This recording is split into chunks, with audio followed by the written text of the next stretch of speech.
Here is some additional topics further. You can say it is part 2. The ring conformations. यहाँ पर हम लोग cyclopropane, cyclobutane, cyclopentane और cyclohexane को एक जगह पर कंपेयर करके देख रहे हैं। तो साइक्लोप्रोपेन जो स्ट्रक्चर है वो ऑब्वियसली फ्लैट है और उसका एंगल स्ट्रेन बहुत हाई है, क्योंकि इसका फिजिकल एंगल यहाँ 60 डिग्री है, जो कि कार्बन के टेट्राहेड्रल नेचर के कारण 109.5 डिग्री के अप्रॉक्स होना चाहिए था। तो ये काफी एंगल डिफरेंस है, जिसकी वजह से एंगल स्ट्रेन काफी ज्यादा होता है। और इसमें जो एटम्स होते हैं यहाँ पर जुड़े हुए होते हैं, जो दो एटम्स या ग्रुप्स जुड़े हुए होते हैं, उनके बीच इक्लिप्सिंग स्ट्रेन भी बहुत ज्यादा होता है, क्योंकि ये बिल्कुल इक्लिप्सिंग स्ट्रक्चर में ही आता है। तो इस वजह से इक्लिप्सिंग स्ट्रेन को हम लोग वंडरवॉल फोर्सेस भी समझ सकते हैं। जब हम लोगों ने कन्फर्मेशंस पढ़ा था, उस समय हम लोग दो टाइप से इनके स्टेबिलिटी को डिफाइन किया था। वन इज एंगल स्ट्रेन, दूसरा is van der Waals forces. This van der Waals forces here it is called eclipsing strain. तो यहाँ पर जो है, जो जितना भी ये सीसी बॉन्ड है, ये कंप्लीटली इक्लिप्स्ड होता है। इस वजह से ये जो साइक्लोप्रोपेन है, ये स्ट्रक्चर लेस स्टेबल होता है, जिसका इफेक्ट इसके केमिकल प्रॉपर्टीज पे भी पड़ता है। ये काफी रिएक्टिव होता है और इसका बॉन्ड टूटने के लिए काफी ईगर होता है। इससे अगर साइक्लोब्यूटेन की बात करें तो इसके कंपैरिजन में इसका जो बॉन्ड एंगल स्ट्रेन है वो कम होता है। लेकिन अगर ये सेम प्लेन में रहे, अगर ये प्लेनर स्ट्रक्चर ही बनाकर रखे, तो इसमें जो इक्लिप्सिंग स्ट्रेन होगा वो इसी तरीके से बहुत ज्यादा होगा जिस तरीके से साइक्लोप्रोपेन में होगा। इस तरीके से अगर हम देखें तो इसका इक्लिप्सिंग स्ट्रेन बहुत ज्यादा होगा जिस तरीके से साइक्लोप्रोपेन में है। तो इसी इक्लिप्सिंग स्ट्रेन से बचने के लिए ये जो साइक्लोब्यूटेन है, ये out of the plane move हो जाता है थोड़ा इसका स्ट्रक्चर, और डायहेड्रल एंगल ऑलमोस्ट 25 डिग्री होता है। फिर भी ऐसा होने के लिए, out of the plane move करने के लिए, इसे बहुत डिफरेंट कंडीशंस लगता है। जनरली ये प्लेनर ही समझा जाए। तो अगर ये प्लेनर है तो उस समय इसका इक्लिप्सिंग और एंगल स्ट्रेन बहुत हाई होता है। फिर साइक्लोपेंटेन की बात करते हैं तो साइक्लोपेंटेन का एंगल जो है वो 108 डिग्री है, जो 109.5 के काफी क्लोज है। इसलिए इसमें एंगल स्ट्रेन तो काफी कम होता है, लेकिन इक्लिप्सिंग स्ट्रेन बहुत हाई होगा इसमें भी, अगर ये प्लेनर स्ट्रक्चर होगा।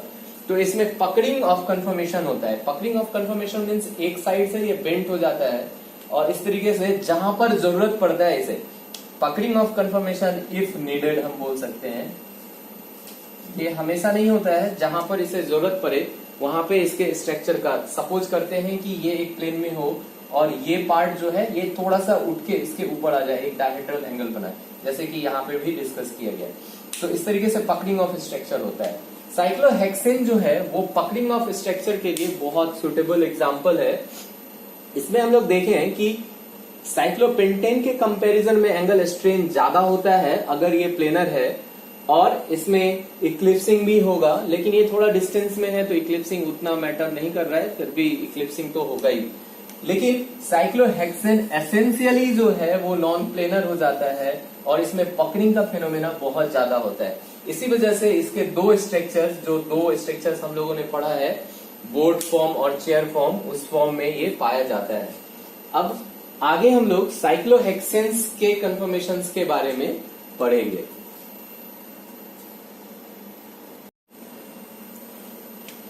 साइक्लोहेक्सेन के कन्फर्मेशनल आइसोमर्स के बारे में अभी थोड़ा सा डीप में हम लोग पढ़ते हैं। जब कन्फर्मेशनल आइसोमर्स पढ़ा था तो वहां पर हम लोगों ने साइक्लोहेक्सेन के दो कन्फर्मेशनल आइसोमर्स पढ़े थे। One form is chair form and another form is boat form. Chair form में जो भी बॉन्ड हो रहे थे वो सभी स्टैगर्ड थे, और बोट फॉर्म में जो बॉन्ड थे वो सभी इक्लिप्स्ड थे। इसलिए चेयर फॉर्म जो है वो मैक्सिमम स्टेबल था और बोट फॉर्म जो बॉन्ड है वो अनस्टेबल बॉन्ड था। इसके बीच में दो ट्रांजिट स्ट्रक्चर्स भी आता है, जिसे हम लोग ट्विस्टेड चेयर और ट्विस्टेड बोट कहते हैं। ये एक्चुअली यहाँ पर हम लोग एनर्जी डायग्राम में देख सकते हैं। अगर एक चेयर फॉर्म को एक बोट फॉर्म में कन्वर्ट करना हो या बोट फॉर्म को चेयर फॉर्म में कन्वर्ट करना हो तो इस तरीके से हम लोग देखते हैं। तो ये चेयर फॉर्म से स्टार्ट होता है। इसे ट्विस्टेड चेयर स्ट्रक्चर आप यहाँ पर देखें, जो यहाँ पर सॉलिड बेस लाइन है ये प्लेन के बाहर आ रहा है। तो आप एक विजुअलाइज करने की कोशिश करेंगे तो इसमें आपको एक 3 डायमेंशनल पिक्चर दिखकर आएगा, सामने आएगा। मैं कोशिश करूंगा कि यहाँ पर आपको एक पिक्चर दिखाया जाए डिजिटली भी। तो ये देखें यहाँ पर, तो इसका जो एनर्जी गैप है चेयर फॉर्म से ट्विस्टेड चेयर फॉर्म में, ये 10.7 किलो कैलोरी पर मोल है। फिर इससे फर्दर अगर हम लोग ट्विस्टेड बोट में आए, जो ये स्ट्रक्चर है, ये स्टेप ऑफ कन्वर्जन है। हमारा चेयर से twisted boat, twisted boat twisted chair, chair से ट्विस्टेड चेयर, ट्विस्टेड चेयर से ट्विस्टेड बोट, फिर ट्विस्टेड बोट, फिर बोट, फिर ट्विस्टेड बोट, और इस तरीके से वापस ये चेयर फॉर्म में कन्वर्ट करने का। तो यहाँ पर जो एनर्जी डिफरेंसेस है, इससे आप अंदाजा लगा सकते हैं कि इसका कौन सा कन्फर्मर मोस्ट स्टेबल है। तो जो सी चेयर फॉर्म है ये मोस्ट स्टेबल कन्फर्मर है, क्योंकि इसमें सारे बॉन्ड्स स्टैगर्ड होते हैं, हम लोगों ने पहले देखा। इस मोस्ट अनस्टेबल ट्विस्टेड चेयर है। ट्विस्टेड बोट मीडियम स्टेबल है, अगर इससे कंपेयर करें तो बोट इससे ज्यादा अनस्टेबल है। Higher energy is unstable, lower energy is stable. इस तरीके से हम एनर्जी प्रोफाइल जो है वो डिफरेंट कन्फर्मेशंस ऑफ साइक्लोहेक्सेन का देख पा रहे हैं।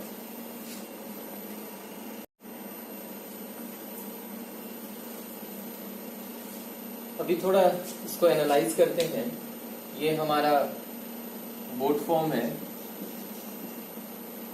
Boat confirm, sorry chair कन्फर्मर।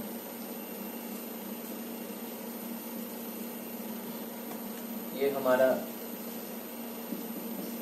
Chair कन्फर्मर है। इसे अगर हम एनालाइज करें तो देखेंगे कि इसमें ये चेयर शेप है, इसमें जो एक्सिस ऑफ सिमेट्री है, इस एक्सिस के पैरेलल जितने हाइड्रोजन बॉन्ड्स है वो एक्सियल बॉन्ड है, और बाकी जो बॉन्ड है वो इक्वेटोरियल बॉन्ड है। तो इस स्ट्रक्चर में जो फर्स्ट स्ट्रक्चर है, इसमें ब्लू कलर से जितना भी दिखाया गया है ये पैरेलल ऑफ दिस एक्सिस है, इसीलिए एक्सियल बॉन्ड है, और ब्लैक कलर से जितना दिखाया गया है वो इक्वेटोरियल बॉन्ड है। तो इस स्ट्रक्चर से इस स्ट्रक्चर में ये बिल्कुल रेजोनेटिंग होते रहता है, तो ये इक्वल प्रोबेबिलिटी है। तो ये स्ट्रक्चर 50% और ये स्ट्रक्चर दोनों आपस में 50-50% होते हैं। चेयर कन्फर्मर ऑफ साइक्लोहेक्सेन, तो ये आपस में 50-50% होते हैं। तो अगर बात करें इस हाइड्रोजन की या इस हाइड्रोजन की या इस हाइड्रोजन की या इस हाइड्रोजन की, तो ये आपस में इंटरचेंज हो रहे हैं। इक्वेटोरियल जो है वो एक्सियल पोजीशन पे जा रहा है, जो एक्सियल है वो इक्वेटोरियल पोजीशन पे जा रहा है। इस तरीके से ये इंटरचेंज होने की वजह से जो ब्लैक हाइड्रोजन है वो यहाँ इक्वेटोरियल पे है, वही ब्लैक हाइड्रोजन यहाँ एक्सियल पे आ गया है। तो इस तरीके से इंटरचेंज होता रहता है। तो इस वजह से जो है इसमें कोई भी एक हाइड्रोजन जो है वो 50% टाइम एक्सियल पोजीशन पे होता है और 50% टाइम जो है वो इक्वेटोरियल पोजीशन पे होता है।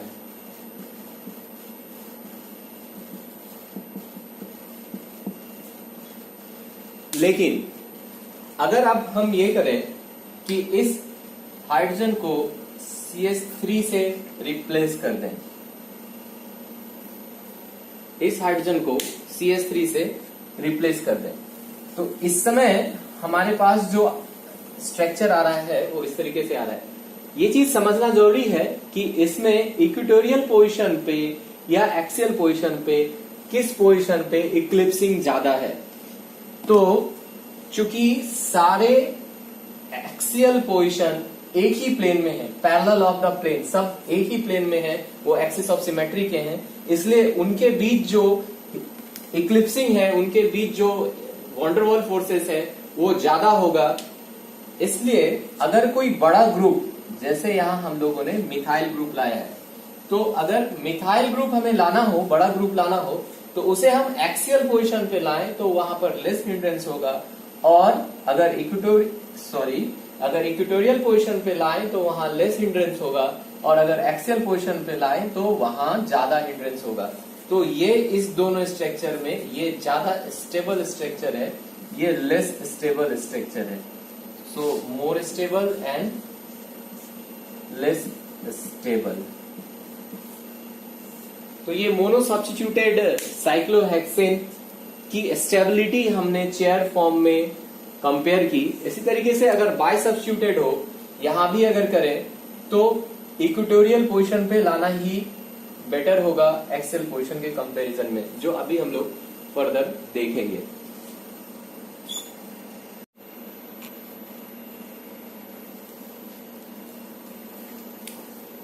तो अगर हमारे पास ऐसा प्रॉब्लम आए जिसमें बहुत सारे साइक्लोहेक्सेन के कन्फर्मर्स के स्ट्रक्चर्स दिए हों और उसमें से अगर सिलेक्ट करना हो कि कौन सा स्ट्रक्चर जो है वो मोस्ट स्टेबल है, या एक सीरीज बनाना हो स्टेबिलिटी की, तो उसके लिए हमें ये रूल ध्यान रखना होगा कि जितने भी चेयर कन्फर्मर्स हैं उन सबको हम सिलेक्ट करेंगे, वो सब ज्यादा स्टेबल होंगे बोट या अदर पॉसिबिलिटीज के कंपैरिजन में।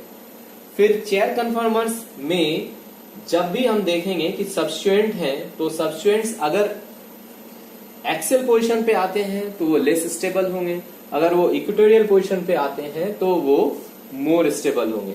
इसको हम लोग एक एग्जांपल से समझते हैं।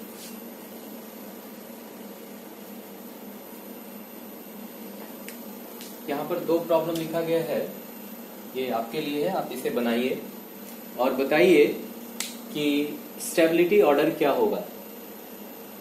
तो मैं आगे बताता हूं, आप वीडियो पॉज करके इसे बनाइएगा। तो यहां पर 4 स्ट्रक्चर्स हैं। First is your boat form and all these 3 structures are in chair form. तो बोट फॉर्म जो है वो लेस स्टेबल होता है, ये हम लोगों को पहले से पता है। तो इसमें इसकी स्टेबिलिटी ऑर्डर जो होगी वो सबसे लास्ट होगी, ये लास्ट स्टेबल होगा। अब अगर चेयर फॉर्म की बात करें तो चेयर फॉर्म में हम लोगों ने पहले बताया है कि अगर वो एक्सियल पोजीशन पे आता है तो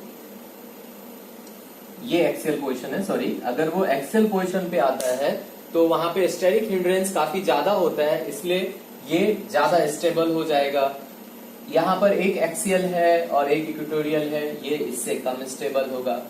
और अगर ये दोनों इक्वेटोरियल पोजीशन पे है तो स्टेरिक हिंड्रेंस इस सब के कंपैरिजन में सबसे कम इसमें है, तो ये सबसे ज्यादा स्टेबल होगा। तो जो स्टेबिलिटी सीरीज होगी प्रॉब्लम 1 की, वो 2 will be most stable, then 3 will be stable, then 4 will be stable and least stable is 1। सो ये हमारा आंसर है। बहुत इजी है समझना, इसको आप समझ ले फिर से। Boat form is list stable, तो बोट फॉर्म को हम लोग चेयर फॉर्म से कंपेयर करने की जरूरत ही नहीं है, बोट फॉर्म को सबसे पहले निकाल कर बाहर कर देते हैं। फिर हम लोग बात करते हैं चेयर फॉर्म में। तो चेयर फॉर्म में अगर एक्सियल पोजीशन पे है तो ये लिस्ट स्टेबल है, एक एक्सियल एक इक्वेटोरियल पे है तो उससे थोड़ा अच्छा स्टेबल है, और दोनों इक्वेटोरियल पे है तो ये सबसे अच्छा स्टेबल है। इस प्रॉब्लम में अगर हम बात करें तो यहाँ पर हम लोगों को एक चीज देखने को मिलता है कि ये HOH के बीच में हाइड्रोजन बॉन्डिंग हो जाती है। इस वजह से इसका structure 1 is more stable then structure 2, क्योंकि ये OH दोनों सेम प्लेन में आता है, तो इस वजह से यहाँ हाइड्रोजन बॉन्डिंग पॉसिबल होती है। लेकिन ये इक्वेटोरियल में ये दोनों सेम प्लेन में नहीं आता है, इसलिए यहाँ हाइड्रोजन बॉन्डिंग पॉसिबल नहीं है। तो जहां पर भी हाइड्रोजन बॉन्डिंग वाला केस हो वहां पर सीरीज हमारा थोड़ा सा अल्टर होगा, थोड़ा सा डिफरेंट हो जाएगा, और हाइड्रोजन बॉन्डिंग जहां पॉसिबिलिटी है वो ज्यादा स्टेबल होगा।